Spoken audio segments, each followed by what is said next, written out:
Hi, I'm Tim. Welcome to Watchbox, and thanks for logging on. If you love this watch, email me, tmosso@thewatchbox.com. It's in the description below. It is your purchase and pricing email question line for buying this or any watch you see on any Watchbox platform. Please reach out to me directly. Email tmosso@thewatchbox.com for prices. Today we're discussing a model launched in 2018. It's familiar though, dating back to the early 90s. The dual-sided dual-time Reverso is a modern JLC classic, and this is the Jaeger-LeCoultre Reverso large Duoface small second, and it is quite a descriptive name. In stainless steel, we have the famed case, first coined in 1931, 28.4 millimeters wide, not including the crown. It's 10.4 millimeters thick from lug tip to lug tip, 46.8 millimeters with a 20 millimeter spacing between the lugs. We'll throw the watch on my wrist. I previously owned the Grand Thai size Reverso Duo, and this wears beautifully. It's not as big as the giants like the Reverso 976 of the 2000s. This is less than 47 millimeters lug to lug, and I can tell you that subjectively it wears approximately the way a 41 millimeter round watch would wear. So if you can wear a 41 round, you can wear this. Taking a quick look, you can see that the lugs don't come as close to the edge of my wrist as you might think. Over the top, you can see I've got a little bit of clearance, so I think you could wear this watch on a wrist as small as 15 centimeters circumference. It is quite low, and it will fit easily underneath a dress cuff, and the Reverso is more of a dress watch than a sports watch these days, so that is becoming of the model. Taking a quick look, you can see here a rare implementation of a Jaeger-LeCoultre factory ostrich leather strap, and you can see where the quills would have been placed on the ostrich. It's got a lovely distressed grain, a sort of honey brown coloration, a lightly contrasting stitch with an off-white tint. You can see that is a sheer cut strap with thick cuts of leather involved, calfskin on the bottom, and then pull tabs, so you can quickly remove the strap using just your fingernail, so you can rapidly strap swaps, or I could say swap straps. And then if you want to continue swapping straps, you've got a little push button built into the clasp, and the clasp can be removed tool-free from the strap. And that's usually the missing part of the equation on a lot of watches that give you a pull-tab spring bars like Patek Philippe. What do you then do with the pin buckle or the clasp, which is stuck to the strap? With a finger-operable quick release on both, you can truly swap straps and do so without tools. Now you'll also note that the strap is very close coupled to the case, and there's a little revetment or garage in the profile that allows the strap to be completely inserted flush and yet have no impediment to its range of motion. It also creates a highly integrated look with no daylight showing, but despite being so close coupled and in contact, you can see how I'm able to pull the strap straight down if I do have a smaller wrist. That's great ergonomically. You can also see a feature that proliferated on Reversos after 2016, which is a little bit of a camber and curvature to the case back. They used to be absolutely flat like a plank. Now there's a little bit of curve down at the lugs.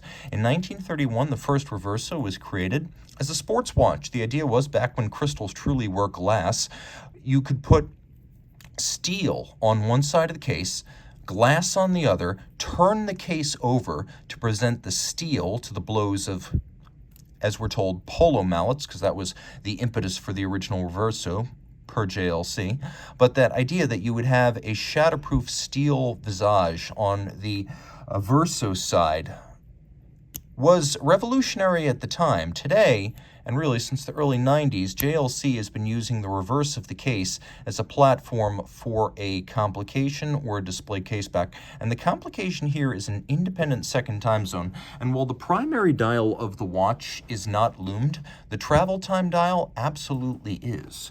Now you can also see that here we have a 12-hour format, but then we've got a little AM/PM 24-hour subdial that clarifies. This is a relatively new system, this little trigger that's been rolling out since 2016, which of course was an anniversary for the Reverso. And you can see how this works. So for the 85th anniversary of the Reverso, we got this little trigger adjustment system. No longer did we have to use a pusher tool or have a button sticking out of the flank of the case. And we also got in 2016 that cambered case back. You can see on the reverse, this goes through the master 1,000 hours control. We'll talk about that in a moment. And it's 30 meters water resistant, which might not sound like a lot, but until the 1980s, no Reversos had any water resistance. And it takes at least 50 individual parts, including case seals, to make this case 30 meters water resistant. So it's quite an accomplishment. You can see on the reverse side, we have a sort of pyramide clou de Paris. And then we have engine-turned perlage on the interior of the chassis. We'll snap this back into place. By the way, the feel of a Reverso case with the spring-loaded pin snap bearings, super precise and refined. If it ever feels gritty or tight, it was probably refinished and reassembled by an unqualified person. It should always be smooth with a positive click. Now, about that case, it's more complex than you think.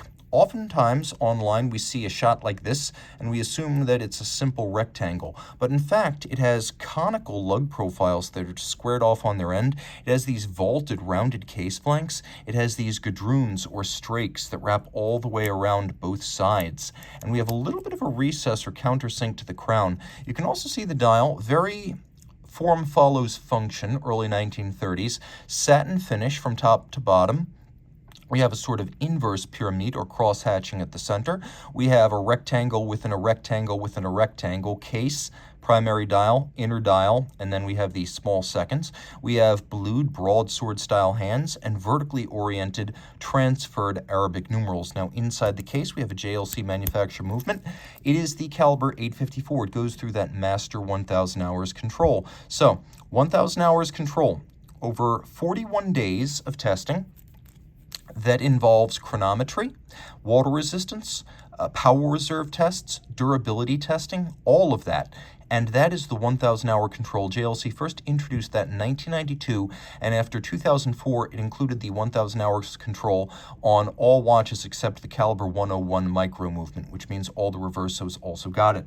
The movement's a manual wind with a 42-hour power reserve. The movement is shaped properly for the case. It beats away at 21,600 vibrations per hour. Pivots on 19 joules. It has the 12 24-hour dual independent time zones, and it is free sprung, which means it has a system that is both easier to adjust precisely and also more shock tolerant than a mobile stud index. So that is what you get with this Reverso large Duoface small second. Reach out to Team Mosso at thewatchbox.com for purchase and pricing details.